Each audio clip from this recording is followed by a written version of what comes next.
8 Agustus 2022 adalah hari raya Pesta Santo Dominikus. Apa itu Santo Dominikus? Apa sih? Siapa sih dia? Nah, jadi kita akan berkenalan dengan Santo Dominikus, latar belakangnya apa, spiritualitasnya apa, ya. Adakah mereka di Indonesia? Nah, kita kedatangan tamu langsung nih, superior di Pontianak, rumah Santo Dominikus Pontianak. Siapa itu? Kita perkenalkan Pastor Johannes Robini Marianto OP. Romo, kita mau tanya Romo, boleh ceritakan sedikit latar belakang Santo Dominikus abad keberapa? Lalu spiritualitas apa yang mereka punya? Santo Dominikus itu lahir di abad ke-12. Jadi dia lahir di abad ke-12 dan dia pendidikannya seperti orang kebanyakan di abad pertengahan itu kan sederhana sekali. Ibunya pun seorang kudus, Beata Johanati Asa, diperingati 2 Agustus. Adiknya juga kudus, Beato Manes. Jadi satu keluarga ada 3 orang kudus termasuk dia. Menurut tradisi, dia lahir di keluarga bangsawan di Calorega di Spanyol. Nah, pada saat ibunya mengandung dia, ibunya bermimpi bahwa melihat seekor anjing menggigit obor, berlari di tempat yang gelap, dan obor itu menerangi semua lingkungan sekitarnya. Maka kalau lihat patung Santo Dominikus selalu ada anjing yang menggigit obor, itu adalah simbol bagaimana cerita tradisi bahwa ibunya waktu mengandung beliau itu ada suatu, katakanlah, pesan profetik, pesan kenabian bahwa suatu hari ini anak akan menerangi dunia dengan obor, terutama pengajarannya, pewartaannya.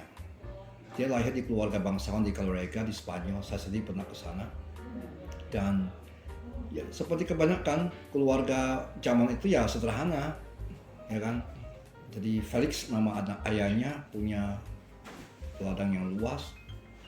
Seperti kita di sini lah, mungkin berhektar-hektar lah, ya kan. Lalu mereka hidup ya seperti kebanyakan orang abad pertengahan, berkisah sekitar gereja. Nah, mulai dari situ, Dominikus sejak kecil sudah dimasukkan dalam pendidikan calon imam. Pertama, pamannya sendiri seorang pastor, ya kan. Dan dia diharapkan memasuki ordo Benediktin, yaitu ordo pertapa, ya kan. Tapi rencana Tuhan bicara beda. Ternyata Dominikus itu zaman itu kan tidak ada seminari, jadi magang dengan pamannya yang kebetulan imam diosesan sebenarnya. Jadi tapi ini imam diosesan yang terikat dalam persekutuan dengan kanon regular yang mengikuti regula Santo Agustinus waktu itu. Nah, dia waktu itu bersama dengan pamannya dan tiba-tiba dia menjadi kepercayaan uskupnya Diego. Ada suatu cerita yang mengubah hidupnya adalah Diego itu mengajak dia menjadi teman perjalanan ke Denmark. Karena putri Denmark mau kawin, dijodohkan oleh uskup Diego. Dalam perjalanan tiba di Prancis, di Toulouse, saya sendiri pernah ke Toulouse juga, ya kan. Jadi dia masuk ke dalam sebuah penginapan yang kebetulan ada seorang, ya mungkin zaman sekarang tuh office boy lah, ngerti nggak? Bicara dengan dia, tapi mempunyai pengalaman iman yang aneh, pandangan iman yang aneh, yang zaman itu disebut dengan ajaran sesat atau bid'ah Albigensian. Dan mereka tidak percaya dengan, sebenarnya singkatnya mereka itu sangat membedakan tubuh dan jiwa, dan menurut mereka tubuh itu jelek, sumber segala dosa, lupa bahwa inkarnasi Allah Putra Yesus Kristus dalam daging. Nah, mereka menolak itu, ya kan. Dan mereka sebenarnya mereka luar biasa, mereka praktek kesalehan dan mati raga melawan kedagingan itu kuat, tapi pandangan di balik itu bukan seperti Kristen. Mereka cuma mengatakan bahwa tubuh harus dibuat sungguh-sungguh menderita dan sedemikian disiplinnya karena tubuh itu jelek dan tidak ada artinya bagi penyelamatan. Di situ Dominikus berdiskusi sampai jauh malam, sampai pagi akhirnya office boy itu bertobat, dan di situ Dominikus menemukan pentingnya pewartaan yang disertai doktrin yang sehat dan pintar sebenarnya. Benar-benar harus penguasaan doktrin gereja dan pewartaan bukan hanya soal ngomong saja, tapi disertai dengan pendidikan yang matang dan persiapan kuliah teologi dan filsafat yang sungguh dalam. Itu pengalaman pertama dia mengubah dia, sehingga dia akhirnya meminta izin uskupnya untuk menjadi pengkhotbah melawan bidah Albigensian, dan dia pada akhirnya mengatakan, saya ingin mendirikan sebuah kelompok imam khusus pewartaan, tapi harus disertai pendidikan yang matang dari filsafat dan teologi. Itu sebenarnya Itu dia Dominikan. awalnya. Awal Dominikan. Boleh tahu Romo, spiritualitas apa saja yang dimiliki oleh Dominikan? Ada poin hidup apa saja yang benar-benar menjadi value dari cara hidup Dominikan ini? Yang pertama adalah bahwa Dominikan itu pewarta. Ya, pewarta yang sungguh-sungguh. Ya, dia harus berwarta, dan Dominikus menemukan di dalam Injil Matius dan juga Lukas pewarta yang berkeliling berdua-dua. Jadi man of gospel. Jadi mereka harus selalu siap untuk berpindah-pindah, baik lokasi maupun sekarang bukan lokasi saja. Pemikiran pun harus berpindah. Yang harus melihat pengalaman dunia baru yang beda sekali. Ya kan? Itu pertama, pewarta yang berkeliling. Berkeliling bukan hanya soal lokasi, tapi berkeliling dalam arti bahwa kita harus terbuka dengan ide dan debat zaman sekarang, isu-isu zaman sekarang. Tidak bisa isu 60 tahun yang lalu menjadi isu sekarang. Itu pasti beda. Nah, kadang-kadang orang itu tidak bisa dengan gampangnya untuk mengikuti perkembangan zaman, bukan dalam arti menyesuaikan diri, tapi ingin menanggapi apa menjadi persoalan zaman ini. Itu lebih penting, ya kan, begitu kan? Nah, Dominikan diajar itu karena spiritualitas pertamanya adalah pewarta berkeliling, nama bahasa Inggrisnya itinerant preacher. Itinerant itu berarti seperti kita kalau naik pesawat itinerary kan, itu kan kemana-kemana, itinerant preachers, ya kan. Nah, itu pertama harus ingat, Dominikan itu adalah pewarta yang berkeliling dan tidak punya stabilitas tempat yang sangat-sangat sungguh-sungguh stabil. Kenapa? Dia harus berusaha untuk menanggapi permasalahan diskusi zaman. Diskusi tema kemanusiaan abad pertengahan dengan sekarang beda. Makanya kita, misalnya sekarang kita bicara mengenai teknologi internet yang zaman dulu nggak ada. Nah, sekarang kita harus berpikir ke arah situ. Banyak sekali isu-isu modern yang sudah berubah, dan Dominikan diminta menanggapi isu ini. Ya kan? Makanya untuk bisa menanggapi itu, spiritualitas yang kedua adalah studi. Ya, hidup intelektual itu nomor satu. Ya. Makanya studi kita itu jadi imam 12 tahun. Ya, karena harus S2 selesai, lisensiat. Bahkan beberapa teman saya, adik kelas saya, mereka diminta untuk mengajukan S3. Karena mereka harus menguasai ilmu teologi, ilmu filsafat, Kristen tentunya, supaya bisa menjadi agen dialog dengan situasi zaman. Makanya hampir semua lulusnya lisensiat semua, ya kan, untuk bisa menjadi imam. Terakhir saya ketemu dengan frater yang kami menyiapkan orang lisensiat hukum gereja, karena perlu menanggapi situasi sekarang dengan permasalahannya dari kacamata hukum gereja. Ada yang studinya kitab suci, ya. Ada adik kelas saya akan berangkat bulan Juli ini mengambil doktor kitab suci, ya kan. Dan ada yang akan takbisan tanggal 15 November di Pontianak, Frater Rambang, diakon. Dia sudah diakon, dia S2 filsafat Thomas Aquinas. Dan saya yakin setelah itu dia, bukan saya yakin, kita perencanaannya setelah sekian beberapa tahun di sini atau di Surabaya, dia akan mengambil S3 filsafat di Angelicum, Roma. Karena sungguh-sungguh dipersiapkan formasi intelektual yang kuat untuk menanggapi situasi zaman. Maka spiritualitas kedua itu studi. Dan dalam konstitusi kami dikatakan demi studi plus pewartaan, orang boleh tidak ikut doa bersama. Demi studi. Demi studi. Jadi studi itu menjadi sorotan paling penting dalam Dominikan, ya? Ya, bukan studi demi studi, tapi studi demi pewartaan. Tapi keduanya tak terpisahkan, sangat tidak terpisahkan. Studi hidup intelektual itu penekan. Maka kita punya asisten jenderal hidup intelektual yang setahu saya tidak pernah ada di tempat lain. Ya. Dan supaya tahu bahwa teolognya kepausan, papal theologian itu selalu Dominikan, zaman Dominikus. dari zaman Dominikus sampai saat ini. Ya, itu selalu Dominikan. Oke, baik. Romo, saya mau tanya nih. Itu adalah poin penting dari spiritualitas Dominikan ya. Kita beralih ke busana, Romo. Jadi busana yang dipakai itu kan ciri khas hitam dan putih.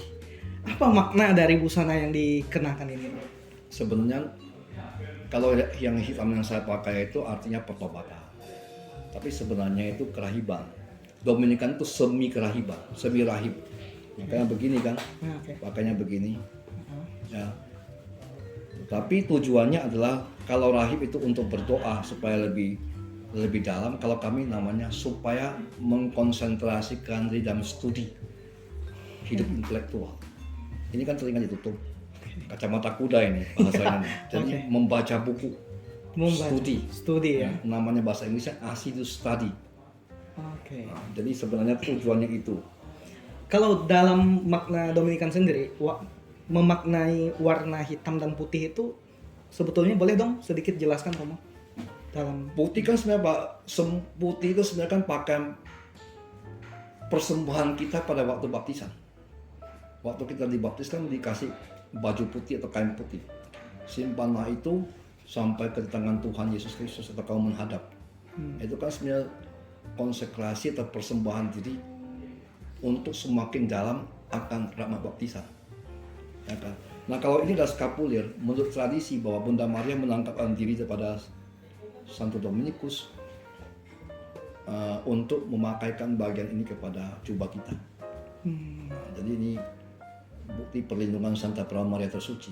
Makanya kita ini kalau pakai rosario, kenapa? Karena Dominikan menurut sejarah Dominikan adalah ordo pertama yang banyak mendedikasikan untuk penyebaran rosario.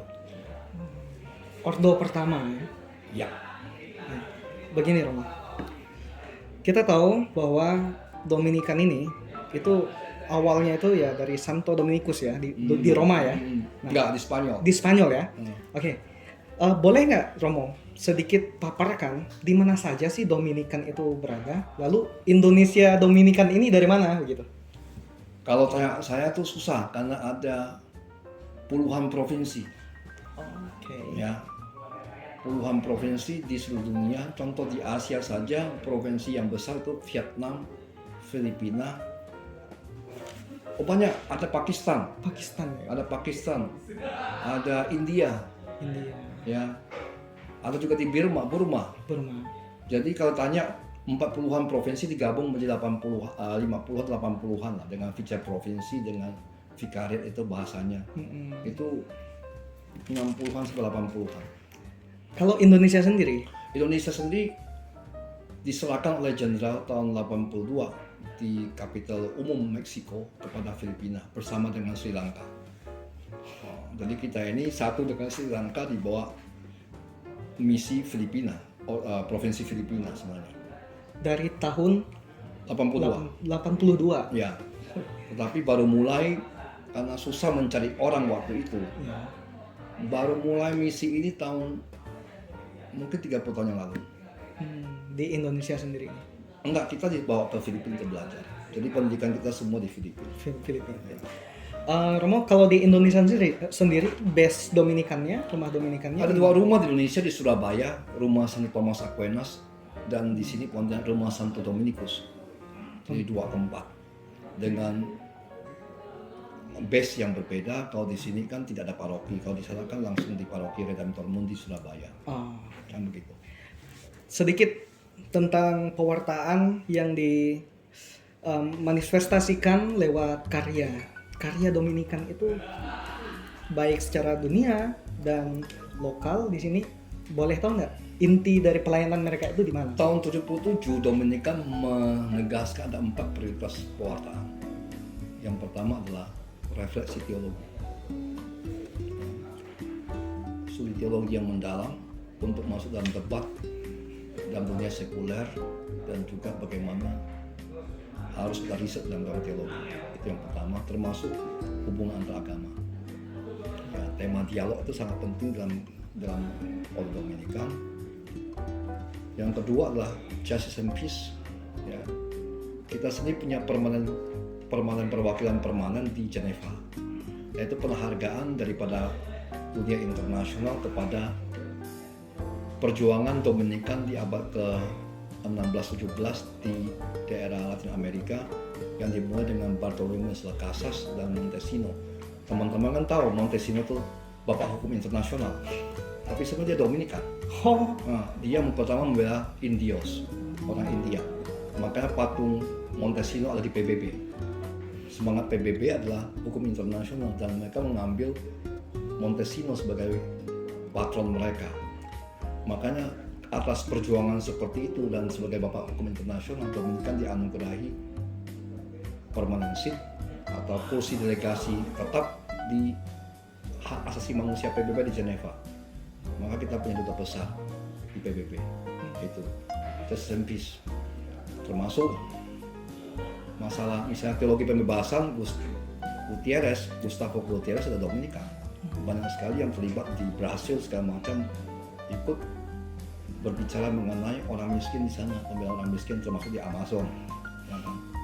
Saya ketemu beberapa orang di sana, di Meksiko juga ada Peru, Venezuela, ya kan? Jadi kalau tanya saya, termasuk Argentina, ya, Uskup Agung Argentina pengganti Paus Franciscus adalah mantan Master Jenderal saya, Carlos Aspiros. Jadi cukup kuat provinsi Argentina. Jadi kalau ditanya saya, kadang pun saya hafal. Ya, termasuk misalnya saya ketemu, kalau saya ke Eropa, saya ketemu teman-teman muda di Latvia, di Lithuania, Ukraina. Nah, Ukraina ada 2 biara besar yang kemarin mereka menulis surat bahwa mereka mengalami kesulitan ketika terjadi perang juga, Ukraina. Jadi Kroasia ada juga. Jadi kalau tanya saya nggak bisa hafal. baik. Lalu yang ketiga ada tema media massa, mass media. Mass media itu sangat penting. Nah, mass media itu sungguh-sungguh ya zaman sekarang, tahun 2007 mereka sudah mengatakannya bahwa perlu ke arah mass media, termasuk internet. Yang keempat adalah evangelisasi tentunya, pewartaan, ya kan, terutama di daerah yang dulunya Kristen tapi tidak Kristen lagi, Eropa. Reevangelisasi dunia Eropa yang sudah sangat sekuler. Sebenarnya waktu itu tahun 77 dikatakan demikian. Baik, Romo, sebagai closing statement, Romo. Jadi, apa pesan Santo Dominikus untuk para pengikutnya? Silakan. Pesan yang sungguh-sungguh adalah selalu menjadi pewarta, mewartakan sabda Allah di setiap zaman yang sesuai dengan konteks setiap zaman. Menurut saya itu pesan yang paling utama, di mana selalu kontekstual. Dominikan punya tradisi 800 tahun, ya. Jadi ketika awal Eropa dia ikut membangun situasi urban saat itu sehingga tercipta begitu kuat di Bologna dan di Paris. Supaya tahu, Santo Dominikus ketika meninggal dia memesan begini kepada semua pastornya, pergilah ke kota. Jadi kami nggak disuruh ke desa ya. Pergilah ke kota, belajarlah di sana, dirikanlah biara, rekrutlah panggilan, dan berkhotbahlah di sana. Itu pesan Dominikus. Jadi dia minta kita itu sungguh-sungguh serius dalam pembangunan pewartaan, penginjilan yang sesuai dengan konteks. Misalnya pada waktu itu abad pertengahan bagaimana ikut membantu universitas pembangunan kultur Eropa waktu itu, dan 2 universitas besar waktu zaman sana adalah Bologna, sekolah hukum, dan Paris, Universitas Paris. Dominikan di situ dan memegang kursi profesor, dan akhirnya ada namanya Thomas Aquinas, Albertus Agung, segala macam kan. Nah, waktu penginjilan bangsa-bangsa abad ke-15-16 supaya tahu bahwa Christopher Columbus tinggal di biara Salamanca kami. Jadi dia membiayai dan membawa Christopher Columbus ke Raja Spanyol supaya mendapatkan uang untuk ekspedisi ke penemuan benua baru adalah Dominikan. Dan kamarnya sampai hari ini masih ada di Salamanca. Saya sendiri pernah ke sana. Christopher Columbus itu? Yes. Christopher Columbus itu dididik oleh Dominikan. Maka kamu tahu nggak, apa nama pulau pertama yang dinamai di Latin Amerika? Yang sekarang masih ada, Dominican Republic. Dominican Republic. Nah, itu negara yang sungguh-sungguh ada. Itukah pijakan pertama ekspedisi Columbus. Sehingga dia langsung memberi nama Dominican Republic. Sampai hari ini masih ada. Saya baru tahu juga ini. Nah, yaitu karena dia berhutang budi kepada Dominikan, karena Dominikan yang membawa Columbus dan ikut merencanakan bersama Columbus untuk menemukan dunia baru, yaitu Latin Amerika. Dan akhirnya pada abad ke-17-18 ketika orang mengatakan kita harus beralih ke Cina, provinsi Portugis tiba di Indonesia kan? Ya. Baptisan pertama Indonesia di daerah Alor itu oleh Dominikan. Jadi sebenarnya gereja pertama Indonesia didirikan oleh Dominikan. Ya, dan baptisan pertama adalah baptisan oleh Dominikan sebelum Santo Francis Xaverius tiba Di Indonesia. di Indonesia. Jadi kekristenan pertama, pembaptisan pertama adalah Dominikan. Ya kan? Itu di daerah Larantuka. Larantuka. Makanya seminari Larantuka namanya Santo Domingo. Dan tradisi yang hidup sampai sekarang, ada tradisi kalau kamu lihat sama dengan Filipina dan Meksiko. Itu dibawa oleh para pastor Spanyol sebenarnya, Dominikan, Portugis Spanyol yang Stevosi pada Rosario, Renha Rosario. Sebenarnya itu ordo ketiga awam. Baik, Romo. Ada satu hal Romo yang sebagian masyarakat dan umat itu mungkin nggak tahu nih Romo. Ada persaudaraan antara Dominikan dan Fransiskan. Sedikit dong Romo ceritain dalam penutupan. Mereka berdua adalah orang besar pada zamannya, dan sebenarnya dua-duanya saling menghormati, dan kami di luar disebut sepupu karena pendiri masing-masing sangat dekat, dan dua-duanya bersatu untuk memerangi bid'ah pada zaman itu. Francis Assisi itu adalah tokoh besar untuk kesaksian hidup bagaimana Kristus yang miskin. Kalau Dominikus adalah bagian pewartaan untuk melawan ajaran bid'ah itu. Mereka sering bertemu di Roma sebenarnya. Di rumahnya Kardinal Ugolino yang akan menjadi Paus sebenarnya, Gregorius ke-9. Kardinal Ugolino ya. Itu adalah nanti jadi Gregorius ke-9 yang menyetujui pembentukan baik Fransiskan maupun Dominikan. Dan Kardinal Ugolino lah yang meminta supaya Fransiskus dikanonisasi dengan Dominikus. Jadi sebenarnya mereka bertukar.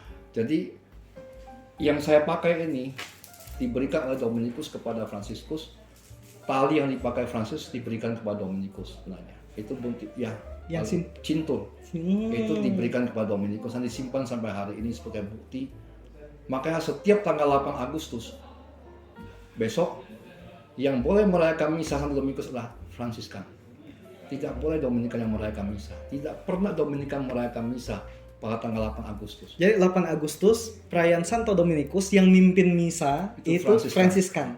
Di luar negeri tanggal 4 Agustus yang merayakan misa Francis adalah Dominikan. Jadi itu tradisinya sampai hari ini. Jadi besok yang merayakan misa adalah provinsialnya kami undang dari para pater Fransiskan Kapusin, karena itu ada tradisi bahwa kami tidak boleh misa pada hari itu. Nah, di Filipina juga yang merayakan adalah Fransiskan. Tidak pernah pada tanggal 8 Agustus yang merayakan Dominikan. Bahkan bukan uskup juga, kecuali uskupnya Fransiskan. Nantinya.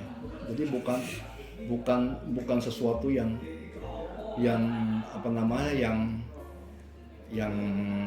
berlebihan atau apa. Kita dengan saudara Fransiskan itu sebenarnya paling dekat. Karena itu kita disebut sepupu Kasin. Di luar negeri itu kita dipanggil Kasin. Nah, di Filipina itu ada common study, studi bersama para novis antara Fransiskan dan Dominikan bersama untuk saling mengenal. Ya, dan itu terjadi bahkan di Geneva itu kami memanggil mereka, meminta mereka ikut dalam pembelaan hak asasi manusia bersama dengan Fransiskan. Itu sebenarnya tradisinya demikian.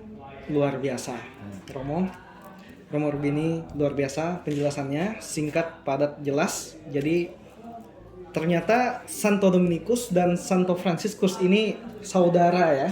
Jangankan begitu, pada hari raya Santo Fransiskus saya merayakan pesta, dan saya di dalam tradisi kami Fransiskus dimanapun gereja Dominikan ada patung Fransiskus. Bahkan di kapel saya ada patung Fransiskus. Kenapa?